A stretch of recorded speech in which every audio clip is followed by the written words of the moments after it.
Europe, you get different results. China has 4 times our money supply, but only 1/8 the gold. We have 8,000 tons. They have 1,000 tons.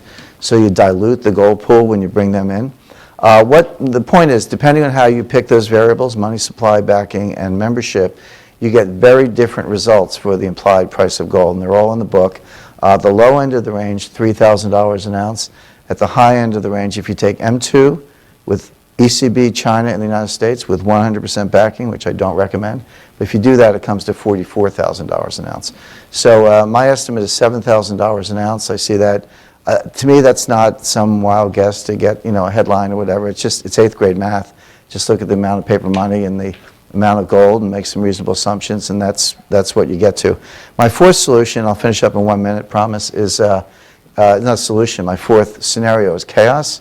I actually think this is the most likely because of human nature. I think combination of denial, wishful thinking, political expediency, short-termism, and a failure to understand the statistical properties of risk in complex systems may lead to this, in which case it's not the end of the world. You'll see the president, maybe this president or another, on TV using dictatorial powers, which are the law. The International Emergency Economic Powers Act of 1977 gives the president, I think rightly so, dictatorial powers in an economic emergency. He would be able to do a host of things. I suggest seizing the European gold that's downtown, sending out the Palisades, the Taconic Parkway to West Point. Actually, most of our gold's in West Point, not Fort Knox. Freezing the Chinese treasury bonds, not stealing them, but just saying, sorry, we'll pay as agreed, but you can't trade them or cash them in, and closing exchanges until further notice, and then studying the gold standard. So that's how a president would react in the face of a widespread loss of confidence in the dollar. I don't think any of this is inevitable. I think there are positive paths. I always like to end on a positive note. I give a series of recommendations in the book. I get accused of I say, let's get rid of the corporate income tax. Let's have a zero capital gains tax, a flat personal tax, less regulation for business, more regulation for banks, break up the big banks. When I started as a banker, J.P. Morgan was 4 banks. It was Manny Chemical, Chase, and J.P. Morgan. I'd like to see it be 4 banks again, and one of them fails, who cares?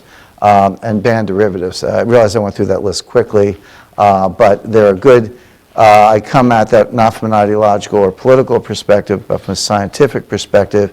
If you understand that risk is an exponential function of scale, the easiest way to de-risk a system is to descale a system, break it into bite-sized pieces. So I'll stop there, and I would look forward to your questions.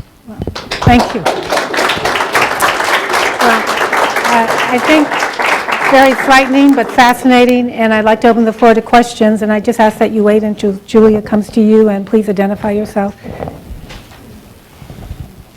James Starkman, thank you for a very interesting discussion. The WTO, the World Trade Organization, has rules, and I would assume that there are rules against currency manipulation. And there was a law attempted to be passed in the U.S. Congress branding China as a currency manipulator. Aren't we also a currency manipulator in terms of QE1, 2, and QE18 that seems to be on the way? It's a very good question, and like I say, you took the words right out of my mouth. Look, China does manipulate its currency. I think all major countries do. The greatest currency manipulator in the world is the United States. So China actually thought they were doing the right thing. China made an enormous blunder, what will be seen as a blunder in the United States, or sorry, in the future, is that they actually trusted the United States to pay them back in value. That was a huge mistake. I mean, you look at the history of the United States of America. We've been, whether it was Revolutionary War Continentals, Civil War greenbacks, the Nixon Carter inflation. We're very good at inflating our problems away. So what we're going to do to the Chinese is say, here's your $1 trillion back. Good luck buying a loaf of bread. They are far. Not kidding. So they're far more vulnerable to us than we are to them. This notion that they could dump all their treasuries and make our interest rates go up. It's just one phone call from the president to the Fed to freeze their accounts in place. They know that, so they won't try that. They're doing other things. But the short answer is yes. And I've said this all along. Quantitative easing is best understood not as a response to domestic economic conditions, but as a policy tool to cheapen the dollar. I think it's the simplest way to understand it.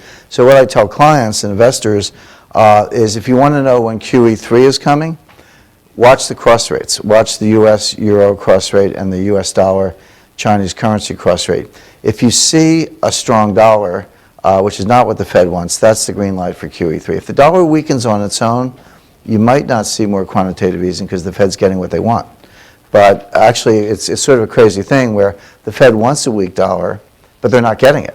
The dollar's actually been holding its own because of the fear factor in Europe and the flight to quality.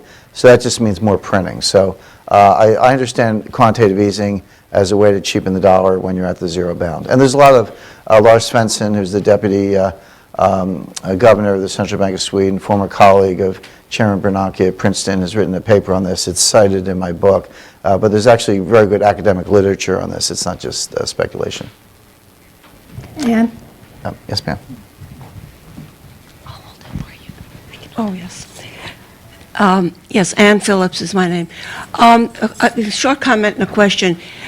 You spoke about Iran trying to fight back, and I read today that what they did, that apparently the Iranians are trying to get rid of their currency, to get foreign currency, because of the value of the real, that they've doubled their interest rate today to 20-some %, so that people will put them in savings accounts. Correct. So that they'll earn more money and keep the real in Iran. Just, not that I understand all of this. Well, no, because you're I actually, really don't. that is a very good But example. I have a question. I'm sorry, go ahead. I'm sorry.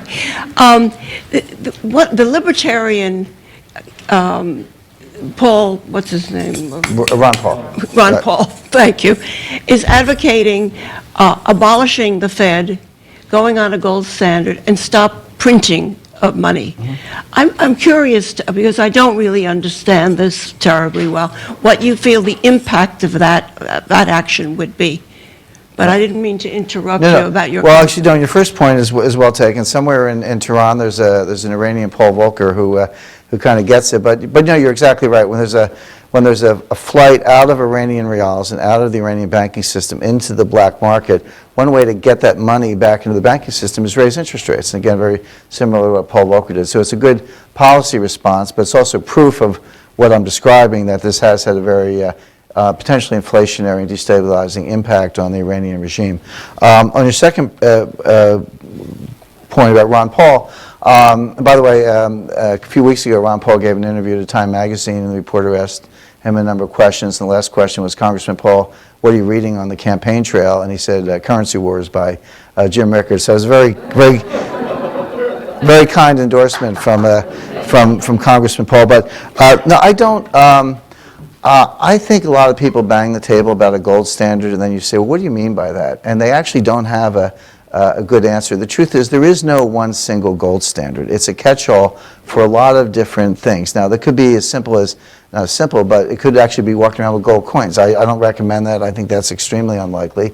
That's a form of barter. So I say, I'll give you a gold coin, and it's probably a year's worth of groceries instead of a week's worth of groceries. But I don't think that's, although I think, Utah and some states are kind of trying to move in that direction. But what Ron Paul wants to do is get rid of the central bank and let private banks issue their own notes. And that's the way it was in this country if you were a citizen in 1880, the United States did not have a central bank from 1835 to 1913. During a period of, post-Civil War of great prosperity, there was no central bank. If you wanted paper money, you might have had a note from Citibank. It was called the National Bank of New York. But you walked around with their note, and they had gold downstairs, and you could take it in and get gold. So what Ron Paul is advocating is a return to private banking, not government-sponsored banking, and a gold standard where the banks literally have gold in their vaults, and if you want to cash in for gold, you can do that. I don't necessarily agree with that. I don't mind the idea of a U.S. dollar, but I would like the gold standard to be studied. Again, that's not my first choice. My first choice is King Dollar. I kind of like the Volcker-Reagan policy, but I do think the gold standard should be studied. The issues are the ones I mentioned, which is, what's the ratio, what's the definition of money, and who's in the club and who's not in the club. And, perhaps that's something we can get. I think if we keep going the way we're going, we'll end up on a gold standard not by choice but by necessity. because there'll be a loss of confidence in the paper dollar, and it'll be a gold standard of last resort. The other thing to bear in mind is that the biggest economic problem in the world today, actually it's debt, but debt leads to deflation. And when governments run out of ways to fight deflation, they cheapen, they cut rates to zero, then they try to cheapen against the euro, and they cheapen against the Chinese yuan, and everybody fights back. That's what the currency wars are. But when that sort of gets you nowhere, there's one form of money that everybody can cheapen against at once, and that's gold. And so, the best performing stock on the New York Stock Exchange in the 1930s was Homestake Mining, which was a gold company. So you might see gold. A lot of people think Fed tries to suppress the price of gold. The Fed might be the one that actually takes gold up to $5,000 an ounce, because then what you have is inflation across the board, because the world of $5,000 gold is the world of $300 oil and $100 silver and all the other commodity prices. But sounds bad, but when you're in a liquidity deflation trap, the governments think a little inflation is a good thing, and that's how they get it. So I don't recommend necessarily abolishing the Fed, but I would like to take away their discretionary monetary policy, go back to some kind of anchor, maybe use gold as a reference rather than a hard and fast conversion mechanism. What I'd actually like to see is the next president, or President Obama, if he's reelected, appoint a commission, bipartisan commission of members of Congress and scholars to study this and make some recommendations. Okay, Randy? Sorry. Can you wait until the microphone comes?